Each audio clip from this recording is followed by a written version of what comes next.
Nigeria female basketball team does do well and they do get to the quarterfinals at the Olympics for the first time. And then for the Paralympics, we have a Nigerian powerlifter, getting a gold medal. We have, in fact, two powerlifters who got gold medals. We have another one in badminton getting a gold medal. So, what technically is happening with the Paralympics that's allowing for them to do so well, but isn't happening on the Olympic side, that they can get a zero medal count? In fact, I saw recently that they've now had a parliamentary investigation into what happened with the money, because they're not understanding how they spent $7 million and got zero medals.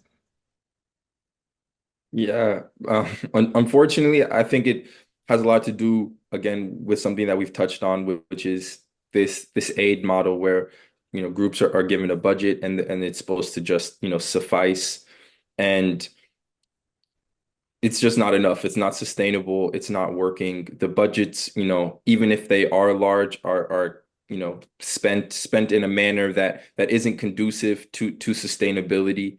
And I think if you don't have sustainability in sports, the physics ends up breaking at some point.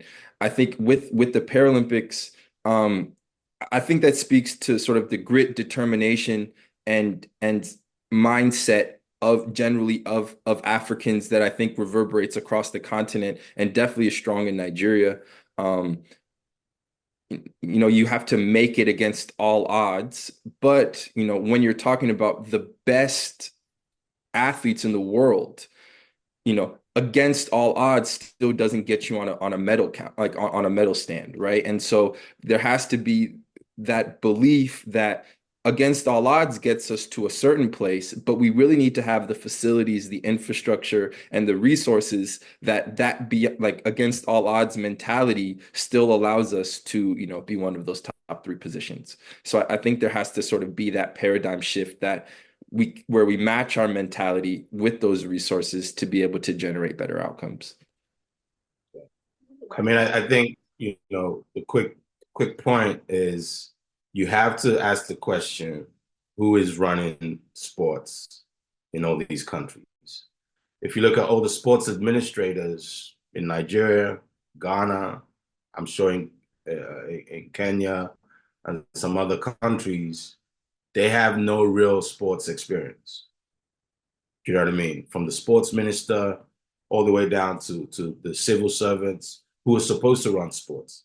That's why there is no clear understanding of what sports needs, because these are simply administrators from or civil servants from a political side. So I think that needs to change also. We need to, people like Stephen and myself need to, you can't be, sitting on the fence. You've got to be in it to make the changes. But to get to be in it, on the continent, you need to have, at the moment, it's about contacts, it's about who you know, it's about, how much legwork you can put in. And I think that's just the wrong mindset.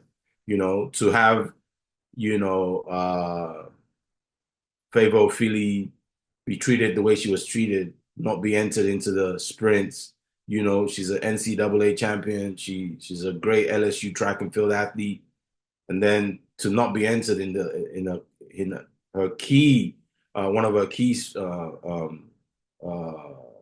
events is a travesty, and that's just down to the administrators not understanding what this means to an athlete. 4 years to train for, a few seconds. It affects. I mean, you saw her break down after the 200 final because it's all too much. If your federation doesn't support you, then we're never going to be in the conversations. And I think we have to have real conversations. And I think, just to add, initiatives like this, conversations like this are extremely crucial. And we need more people on that roundtable to make that change. But I think the way sports federations and admin is running Africa needs to change. And we need to have that conversation.